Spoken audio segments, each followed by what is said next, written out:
Hey everyone, welcome back to our channel.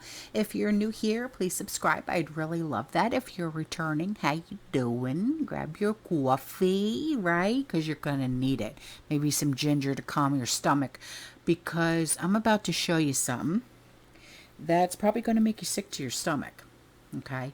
And it's a small video that was made by a community member. And it's why birth certificates were created, because this is what they're really being used for. And it's like, how as humans, you can't do nothing without your birth certificate. You need to show it when proof of for when you get a job, when you go into the military, when you're getting a passport, when you're doing this, when you're doing that. And it's like, the same with our social security cards, same with our IDs, same with this, same with that, same with this, same with that. It's like, whoa, wait a minute.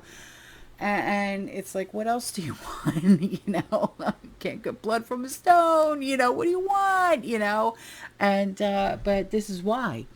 And it's all because of one of our presidents, Woodrow Wilson. Yeah. And it's like, I've heard about this, but I never knew the depth.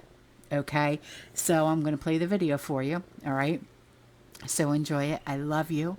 I'll see you in the next one. You stay safe, you stay positive, you keep prepping, and as always, fearless. Ciao.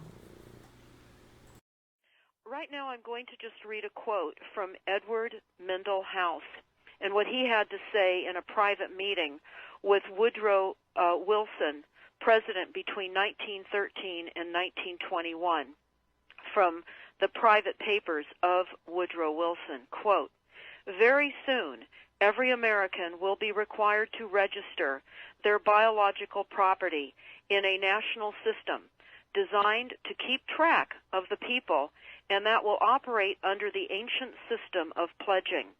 By such methodology, we can compel people to submit to our agenda, which will affect our security as chargeback for our fiat paper currency. Every American will be forced to register or suffer not being able to work and earn a living. They will be our chattel, and we will hold the security interest over them forever by operation of law merchant under the scheme of secured transactions. Americans, by unknowingly or unwittingly delivered the bills of lading to us, will be rendered bankrupt and insolvent, forever to remain economic slaves through taxation secured by their pledges. They will be stripped of their rights and given commercial value, designated to keep us a profit that will be none the wiser.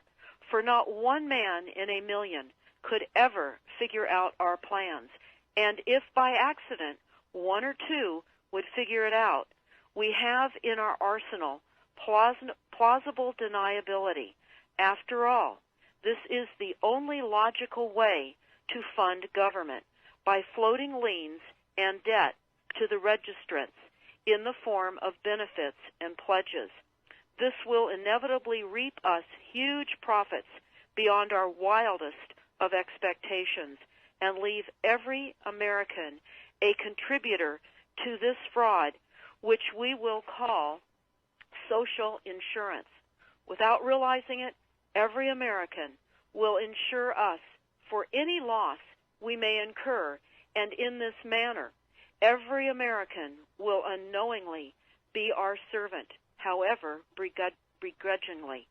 The people will become helpless, without any hope for their redemption, and we will employ the high office of the President as our dummy corporation to foment this plot against America.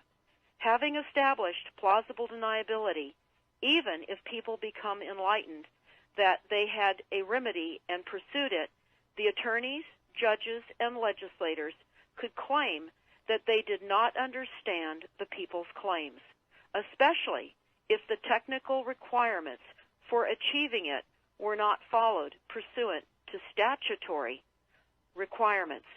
Requiring the public schools to teach civics, government, and history classes out of federally approved, politically correct textbooks written by the publishing houses, owned by the owners of the Federal Reserve, would assure that the people would not discover the remedy for a long time, if ever.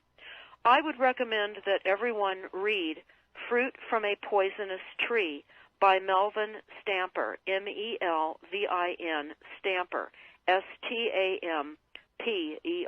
That is Fruit from a Poisonous Tree. This is out of Chapter 2 of Fruit from a Poisonous Tree.